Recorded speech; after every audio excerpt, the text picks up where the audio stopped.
Please subscribe the channel and hit the like button.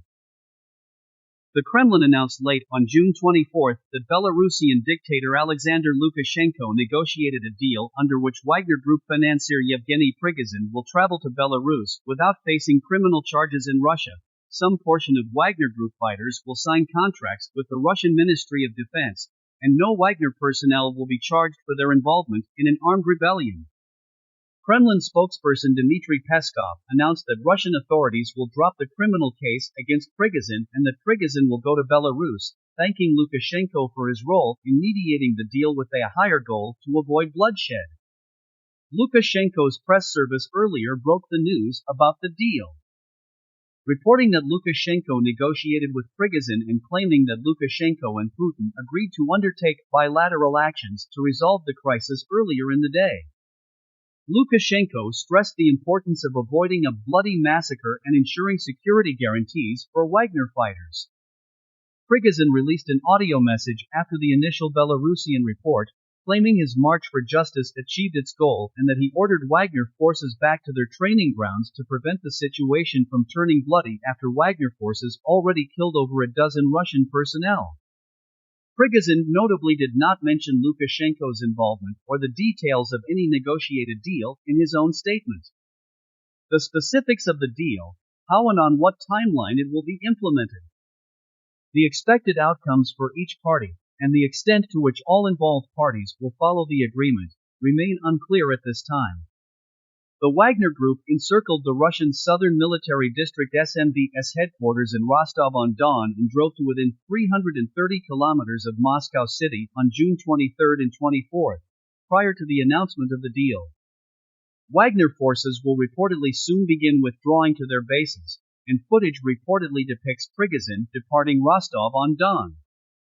Widely circulated social media footage posted in the early hours of June 24 depicted Wagner forces establishing a cordon around SMD headquarters in Rostov-on-Don, and Wagner-affiliated sources later posted footage showing Prigozhin walking around the headquarters with Deputy Defense Minister Colonel General Yunus Bek Yevkarov and Deputy Chief of Military Intelligence Lieutenant General Vladimir Alexeyev, while demanding to see Defense Minister Sergei Shoigu and Chief of the General Staff Valery Gerasimov. Geolocated footage posted around 10:30 Moscow time confirms that Wagner personnel crossed the administrative border of Voronezh Oblast at the Bergevka checkpoint, where Russian personnel laid down their arms and surrendered to Wagner. Footage posted a few hours later depicted a column of Wagner vehicles and equipment traveling through a checkpoint on the M4 Rostov-on-Don Voronezh-Moscow highway near the Ikarets River, about 85 kilometers south of Voronezh city. Geolocated footage showed a Wagner contingent with two Panzer I air defense systems moving through Buterlanovka, about 135 kilometers southeast of Voronezh city. 8. Russian sources claimed that this Wagner convoy split off from the main convoy in order to seize an airbase near Buterlanovka, although ISW has not observed visual confirmation that any Wagner fighters did so. 9. Russian sources posted footage reportedly of Russian Ka-52 helicopters striking claimed Wagner targets on the highway in Voronezh. 10. Wagner forces may have shot down up to 3 Mi-8 MTPR electronic warfare helicopters, 1 Mi-8 helicopter, 1 Ka-52 helicopter, 1 Mi-35 helicopter, 1 Mi-28 helicopter, and 1 An-26 AL-28 transport aircraft, resulting in the deaths of at least 13 pilots and airmen and one of the single deadliest days for the Russian Air Force of the war in Ukraine to date. Geolocated footage posted in the early afternoon Moscow time on June 24 showed Wagner troops reaching Lipetsk Oblast and continuing north on the M4 highway towards Moscow. Russian forces began digging up sections of the M4 in Lipetsk Oblast in order to inhibit Wagner's movement. By nearly 1800 Moscow time, available visual evidence placed Wagner forces in Krasno, northern Lipetsk Oblast, about 330 kilometers south of Moscow. Russian security forces reportedly began preparing defensive lines on the southern bank of the Oka River in Moscow Oblast, and unverified reports claim that locals spotted Wagner fighters in Kashira, 95 kilometers south of Moscow. ISW has not observed visual confirmation of Wagner fighters closer to Moscow than Krasno, despite claims they reached Kashira. Kremlin newswire. RIA Novosti posted footage following the announcement of the deal on the evening of June 24 depicting columns of Wagner equipment and personnel departing Rostov-on-Don. ISW has not observed additional visual evidence of Wagner withdrawals as of the time of this publication. Wagner Group columns on the M4 highway possessed a substantial amount of heavy equipment. Various millbloggers claimed that the Wagner column was comprised of up to 4,000 personnel and between 40 to 50 pieces of equipment, including RAPs, T-90M main battle tanks, BMP infantry fighting vehicles, Panzer air defense systems, and Grad MLRS systems. One millblogger remarked that Wagner's apparent combination of a fast-moving convoy protected by a layered mobile air defense umbrella comprised of panzers and manpads that effectively defended ground forces from Russian government aircraft was reminiscent of Wagner's tactics during previous operations in Libya, though the Wagner Group's theoretical ability to sustain independent operations in Russia is unclear. The Kremlin struggled to cohere an effective rapid response to Wagner's advances, highlighting internal security weaknesses likely due to surprise and the impact of heavy losses in Ukraine. As ISW reported on June 23, Russian authorities mobilized Rosgvardia Russian National Guard Special Police OMON and Special Rapid Response SOVR units in response to Prigozhin's initial announcement of the armed rebellion. Several Russian millbloggers reported that Rosgvardia columns were activated and were seen in Moscow Oblast and en route to Rostov. However, ISW has not observed any reports or footage suggesting that Rosgvardia units engaged with Wagner at any point. Rosgvardia's founding mission is to protect internal threats to the security of the Russian government, such as an advance on Moscow, and it is notable that Rosgvardia failed to engage even as Wagner captured critical military assets in Rostov-on-Don and destroyed Russian military aircraft. Some Russian commentators additionally noted that the majority of personnel activated for domestic defense were conscripts and Rosgvardia units, and questioned why Russian authorities decided to mobilize conscripts instead of activating wider and more specialized security forces.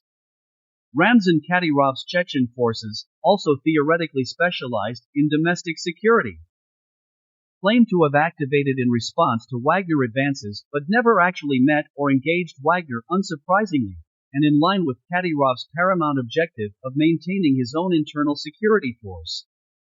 The Kremlin's dedicated internal security organs failed to respond to an independent military force capturing the headquarters of the SMD and advancing on Moscow, and Wagner likely could have reached the outskirts of Moscow if Prigozhin chose to order them to do so.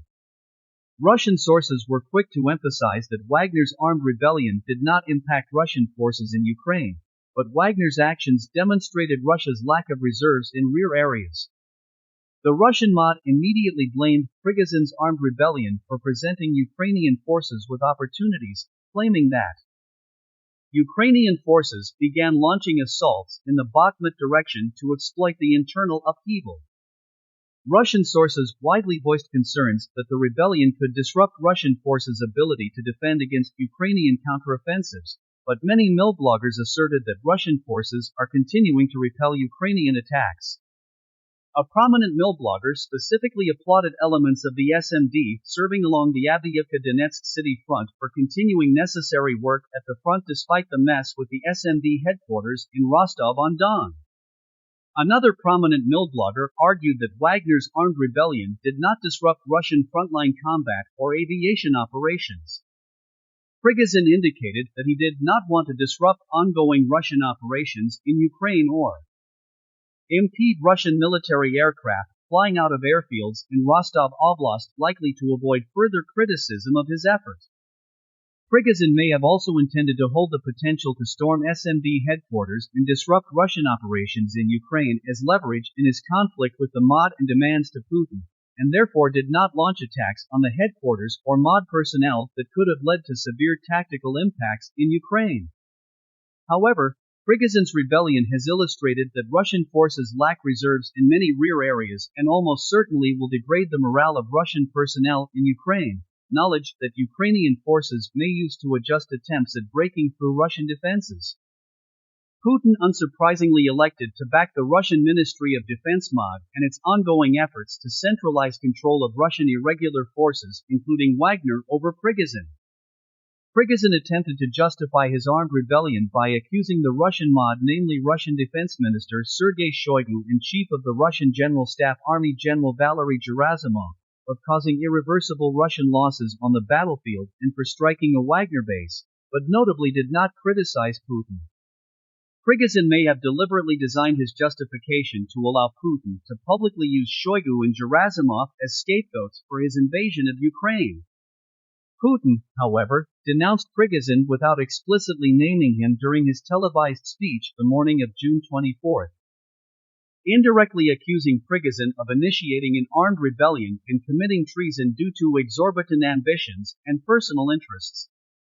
Putin's harsh stance indicated that he remains aligned with the Russian MOD institution, which has consistently proved loyal to him despite numerous military failures and has previously appeared to have Putin's support and its efforts to formalize Russian irregular units, rather than relying on independent actors like the Wagner Group, as Prigozhin desired. The Lukashenko brokered agreement will very likely eliminate Wagner Group as a Prigozhin-led independent actor in its current form, although elements of the organization may endure under existing and new capacities. The Lukashenko brokered deal notably strips Prigozhin of control of Wagner Group in exchange for dropping criminal charges for rebellion and treason. The deal will, if executed as framed by Peskov, subordinate some portion of the Wagner Group under the Russian MOD, as Defense Minister Shoigu has long desired. However, it is unclear how the Kremlin will define Wagner personnel as having not participated in the rebellion, and Peskov's announcement does not specify the fate of Wagner personnel who did participate, other than receiving a pardon. These personnel could potentially sign contracts with the MOD on an individual basis, demobilize in Russia, a likely dangerous course of action for Kremlin internal security, travel to Belarus in some capacity, or deploy abroad to support Wagner's previous main effort of operations in Africa or the Middle East.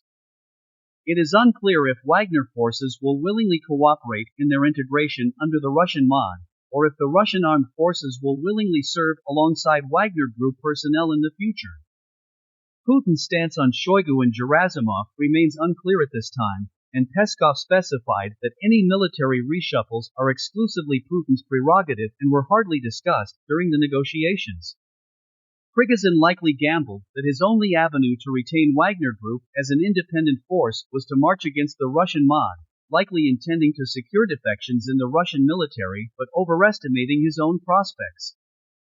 Prigozhin likely viewed the MOD's July 1 deadline to formalize control over all irregular formations, including Wagner, as an existential threat to his political and possibly personal survival.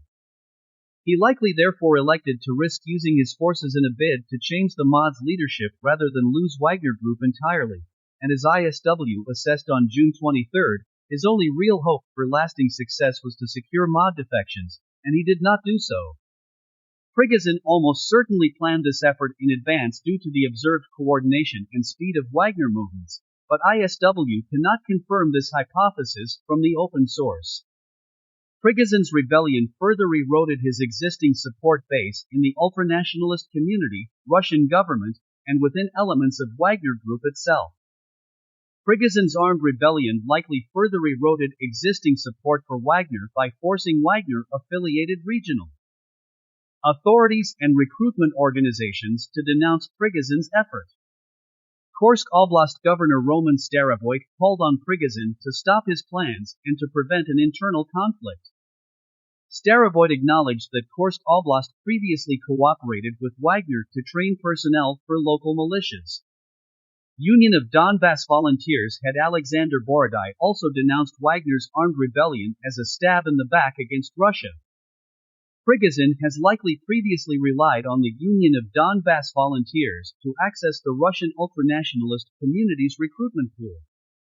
Prigozhin also likely angered many Wagner personnel and Wagner-sympathetic ultranationalists by not following through with his attempted march on Moscow. A Wagner-affiliated mill blogger claimed that Wagner prepared for the march on Moscow in advance and intended to provoke the evacuation of top officials and leadership from the city. The mill blogger decried that Prigozhin, a politician with dubious prospects, destroyed the whole effort.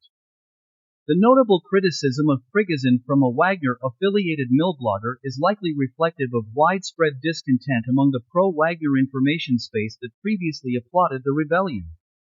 One prominent Russian mill blogger noted that many Russian mill bloggers who have supported Wagner in the past ignored the rebellion or made neutral statements about it. The alleged agreement that Prigozhin reached with Lukashenko and the Kremlin is likely to upset Wagner personnel as it represents the end of Prigozhin's effort to insulate Wagner from subordination to the MOD. It is unclear at this time if Prigozhin secured buy-in from Wagner commanders or rank-and-file personnel before making the alleged agreement, and many Wagner personnel will likely be displeased with the potential of signing contracts with the MOD, demobilizing, or deploying away from Ukraine. The optics of Belarusian President Lukashenko playing a direct role in halting a military advance on Moscow are humiliating to Putin and may have secured Lukashenko other benefits. The Belarusian Presidential Press Service announced that Putin informed Lukashenko about the unfolding situation in southern Russia the morning of June 24, suggesting Putin approached Lukashenko to resolve the armed rebellion, though the Belarusian government often spins interactions with that Kremlin to its advantage, and this framing is unconfirmed. Lukashenko reportedly used his own existing channels to clarify the situation on the ground and negotiate with Prigozhin. Lukashenko's reported access to previously established channels and successful negotiation with Prigozhin likely indicates Lukashenko has unspecified influence over Prigozhin he could leverage to de-escalate the situation. Lukashenko previously used Wagner forces to advance his election campaign after Belarusian authorities arrested 3 Russian citizens who allegedly belonged to the Wagner Group in late July 2020. Lukashenko accused the alleged Wagner operatives of planning to interfere with Belarusian elections despite Wagner forces openly using Belarus as a transit country for their missions in the past. The incident resulted in Lukashenko initiating a call with Putin on August 15, 2020, and releasing 32 Wagner personnel. Lukashenko will likely seek to use the de-escalation of the armed rebellion to advance his goals, such as delaying the formalization of the Russia-Belarus Union State or preventing Putin from using Belarusian forces in Ukraine. The Kremlin now faces a deeply unstable equilibrium. The Lukashenko negotiated deal is a short-term fix, not a long-term solution, and Prigozhin's rebellion exposed severe weaknesses in the Kremlin and Russian MOD. Suggestions that Prigozhin's rebellion, the Kremlin's response, and Lukashenko's mediation were all staged by the Kremlin are absurd. The imagery of Putin appearing on national television to call for the end of an armed rebellion and warning of a repeat of the 1917 revolution, and then requiring mediation from a foreign leader to resolve the rebellion, will have a lasting impact. The rebellion exposed the weakness of the Russian security forces and demonstrated Putin's inability to use his forces in a timely manner to repel an internal threat and further eroded his monopoly on force. Prigozhin's rapid drive towards Moscow ridiculed much of the Russian regular forces, and highlighted to any and all security figures, state-owned enterprises, and other key figures in the Russian government that private military forces separate from the central state can achieve impressive results. Wagner's drive also showcased the degradation of Russia's military reserves, which are almost entirely committed to fighting in Ukraine, as well as the dangers of reliance on inexperienced conscripts to defend Russia's borders. The Kremlin struggled to respond quickly in the information space, and residents in Rostov-on-Don residents did not oppose Wagner and in some cases greeted them warmly, not inherently demonstrating opposition to Putin but at minimum acceptance of Prigozhin's actions. Finally, the Kremlin's apparent surprise at Prigozhin's move does not reflect well on Russia's domestic intelligence service, the FSB. Prigozhin consistently escalated his rhetoric against the Russian MOD prior to his armed rebellion, and Putin failed to mitigate this risk. We cannot and will not speculate on the concrete impacts of Prigozhin's rebellion and the Kremlin's weak response, and are not forecasting an imminent collapse of the Russian government, as some have done. Nonetheless, Prigozhin's rebellion and the resolution of the events of June 23 and 24, though not necessarily the Prigozhin Kremlin struggle writ large, will likely substantially damage Putin's government and the Russian war effort in Ukraine. Russian forces launched their largest series of missile strikes against Ukraine in recent months on June 24, despite the armed rebellion within Russia. The Ukrainian General Staff reported that Russian forces launched 40 Kh-101 Kh-555 cruise missiles from 10 strategic Tu-95 bombers from the Caspian Sea, 9 Kh-22 cruise missiles from 8 strategic 22 cubic meters bombers from the northern direction, and 2 Caliber C-based cruise missiles from the Black Sea, as well as 2 S-300 anti-aircraft missiles and 3 Shahed-131-136 drones. The Ukrainian General Staff reported that Ukrainian air defenses shot down all 40 Kh-101 Kh-555 cruise missiles, 2 Shahed-131-136 drones, and 1 Caliber cruise missile.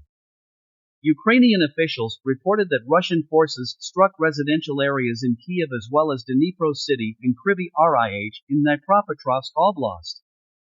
The Russian MOD claimed that Russian forces struck Ukrainian electronic intelligence centers and aviation equipment at an airfield in Kirovohrad Oblast and fuel storage facilities in Dnipro City. Prigozhin stated earlier in the day that Russian aviation units operating in Ukraine were flying according to their schedules and that Wagner's control over military infrastructure in Rostov Oblast, including the Rostov airfield, would not disrupt Russian operations. If Prigozhin was able to disrupt operations connected to the large strike series from the SMD headquarters in Rostov-on-Don, he likely refrained from doing so to avoid criticism that he was undermining the Russian war effort. Ukrainian forces conducted counteroffensive operations on at least 2 sectors of the front and reportedly made advances on June 24. Ukrainian Deputy Defense Minister Hanna Maliar stated on June 24 that Ukrainian forces launched simultaneous assaults and made progress north and southwest of Bakhmut. Maliar also started Ukrainian forces continue to engage in heavy fighting along the Zaporizhia front. Ukrainian Tavris Group of Forces Commander Brigadier General Alexander Tarnovsky reported on. Ukrainian Tavris Group of Forces Commander Brigadier General Alexander Tarnovsky reported on June 23 that Ukrainian forces achieved successes and advances in an unspecified area of the Tavris-Zaporizhia direction. Russian millbloggers claimed that intensified Ukrainian assaults and decreased Russian artillery fire contributed to Ukrainian advances south of Orikhiv during the night of June 23 and on June 24. The Russian MOD claimed that Ukrainian forces also conducted unsuccessful offensive operations in the South Donetsk and Lyman directions. Ukrainian Main Intelligence Directorate GUR Representative Vadim Skibitsky stated on June 24 that Ukrainian forces will likely continue active offensive and defensive operations for the next 2 to 3 months.